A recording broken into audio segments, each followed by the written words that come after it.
What is the worst house for Jupiter in astrology?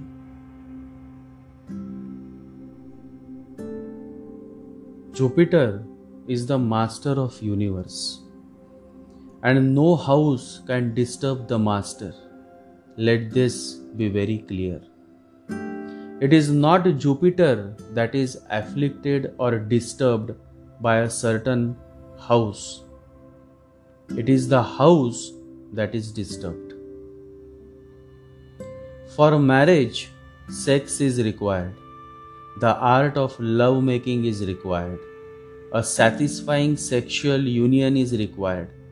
In the case of marriage or love relationships, along with love, sexual union is also required. And Jupiter in the 7th house makes the matters worse for marriage or, for instance, real sexual unions. Here Jupiter brings a flavor of ideology, obsession towards having a virgin woman or man. Now in this age, it is difficult to find a virgin man or a virgin woman to marry, somebody who is never touched. But Jupiter brings many unwanted moral expectations, leading to many problems in marriage or relationships. Here Jupiter damages the house of 7th.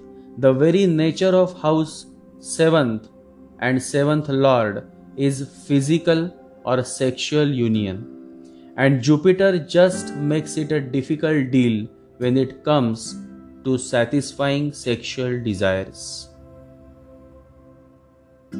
There was a man, and a woman was attracted to him.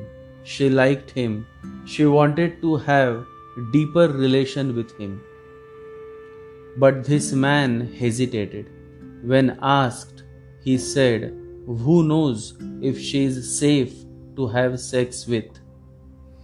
So you see, man with Jupiter in the 7th makes matter worse. Jupiter here prevents you from having a smooth sexual union, raising many questions of morality, ethics, safety, trust, etc. Many men and women with this placement of 7th house Jupiter are found to be either marrying late or having a failed marriage but not divorced, because Jupiter in the 7th again creates an egoistic view of what the society will say if divorce takes place. So they remain quiet, unsatisfied in marriage and yet always smiling. Who wants trouble? So they keep smiling. That is the best way to hide the reality. Marriage, live-in relationship, or simply call it a sexual union, these all are critical to human existence. And so 7th house is extremely important when it comes to experiencing happiness.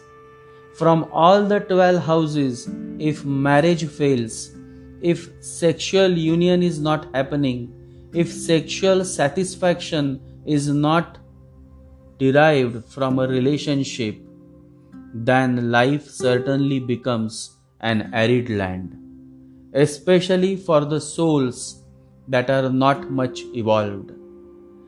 And so, to answer your question, there is no worst or bad house for the master, that is Lord Jupiter.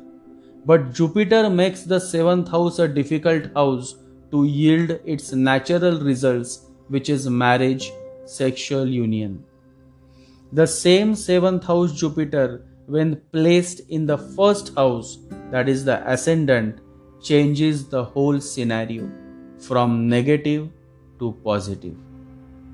So Jupiter in ascendant is far better than Jupiter in the 7th house. Let it be very clear that all those so-called celibates, monks and nuns who repress their sexual needs reach nowhere. And so you read so many sex scandals almost every day around these so-called fake celibates, monks and nuns. Sex is not to be condemned but respected. Sex is the source of our existence. And how can you condemn the source of your existence? Instead of condemning sex, understand sex. Understanding comes only through real experiences. Those experiences can be of this birth or last birth. But without sexual experiences, you cannot understand what sex is all about. And the day you understand sex, you would be able to overcome sex. And that would be your rebirth. That would be the day your true spiritual journey begins.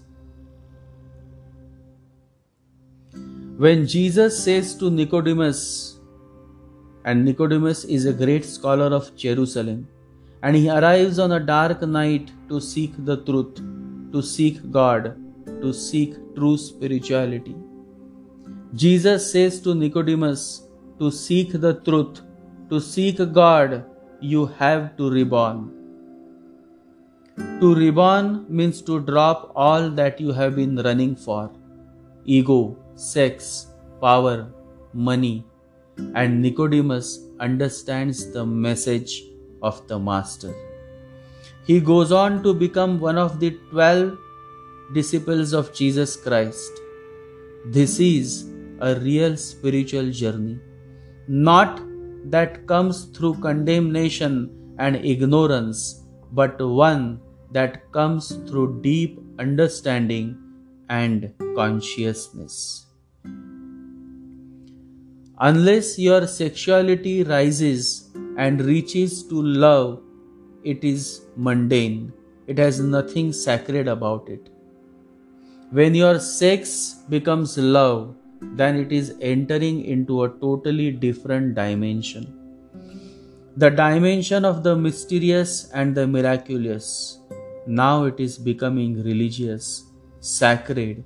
It is no longer profane. Sex can be transcended and should be transcended, but transcendence has to be not against nature, but with nature, through nature. Accept your sexuality, it is a part of you. And a tremendously important part. You are born out of sex. Each cell of your body is a sex cell. Sex energy is your life energy. Respect it. It is a gift from God. Understand it. Be more and more meditative about it. But drop all prejudices. Drop all condemnations. Because when you carry a condemnation, you cannot understand a thing. Drop all judgments. Sex is sex. It is a pure natural energy. With great acceptance, love, respect, meditate over it. Go deeper and deeper into it to see what exactly it is. And in that very seeing, you will be going beyond it. Jupiter in 7th house exactly does the opposite. Here you become that typical moral inspector who will close his eyes, put hands on his ears as soon as the topic of sex comes up. And when you condemn or run away from a topic, you never get away with it. In fact, it goes deep into your being and remains a question that is never understood in reality. The moment a man of awareness realizes the futility of sex, he is on the greatest journey of his life. A great transformation, spiritual transformation awaits for him. But this happens only when you go through the experience of sex. Without experience, one cannot understand the futility of sex, and without understanding, one cannot become a true celibate. So, the answer to your question is It is not the house that affects Jupiter, it is Jupiter that affects the house in which he dwells. The king decides what to do with the house, not the house, and Jupiter is the king of kings. Enough for today. Meditate.